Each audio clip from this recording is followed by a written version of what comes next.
You watch the tutorials, you buy the courses, and you see everyone else on LinkedIn posting their new job updates. But you look at your own work and think, I am just not good enough. You feel like you are stuck on the sidelines, waiting for someone to give you the permission to call yourself a real designer. But if you want to actually get hired, you need to stop waiting to be picked. You need to stop acting like a student and start acting like a pro. The problem is, the way most bootcamps teach UX is actually holding you back. Most people think UX is a finish line you cross. It is not. It is a game you play forever. I've been doing this for 10 years and I still have days where I feel like a beginner. I spent years learning this the hard way. Listen to me. Do not chase certifications. That piece of paper won't make you a designer. I only started getting results when I stopped acting like a student. So today I'm going to save you from making the same mistakes I did. Here is the uncomfortable truth.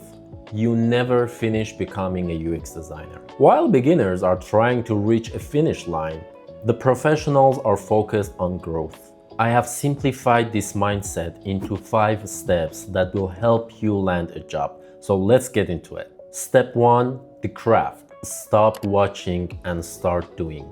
First, you have to do the craft. You cannot learn to build a chair by watching YouTube videos of other people building chairs. You have to get your hands dirty. If you are just watching tutorials, you are pretending to work. I know people who have been learning for years without making a single dollar. You see a bad application, redesign it. You see a book, read it. Hate a website, fix it. Find the problem, build the solution. You get better and better by doing, not watching. Step 2, master communication. As a product designer, you sit right in the middle of business, engineering, and marketing. You can have the best design in the world, but if you can't sell it to a stakeholder, your design fails. Your job isn't just to design screens, it is to explain decisions. If you can't talk, you can't design. I'm gonna tell you how to fix this problem. First, you need to replace I think with evidence. Stop using weak phrases like I think or I believe. Instead, use strong reasoning based on facts such as data shows or research indicates that. After that, you need to structure your presentations with 5W1H. When presenting a solution, clearly answer these 6 questions. Why are we building this? Who is it for? When and where will it be used? What should be built?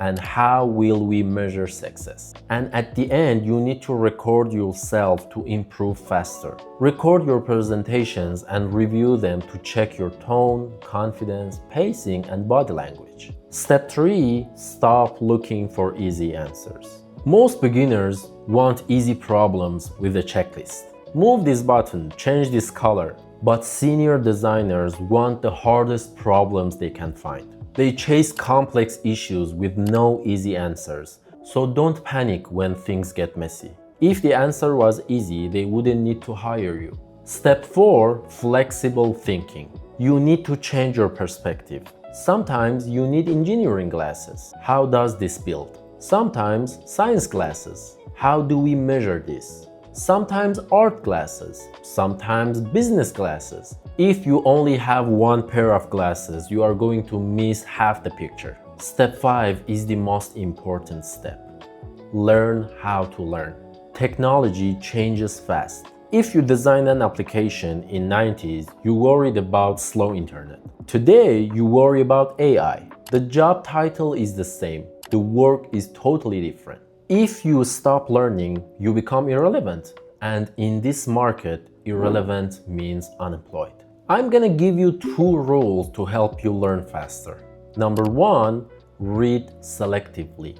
Stop reading 300-page books that should have been a blog post or a YouTube video.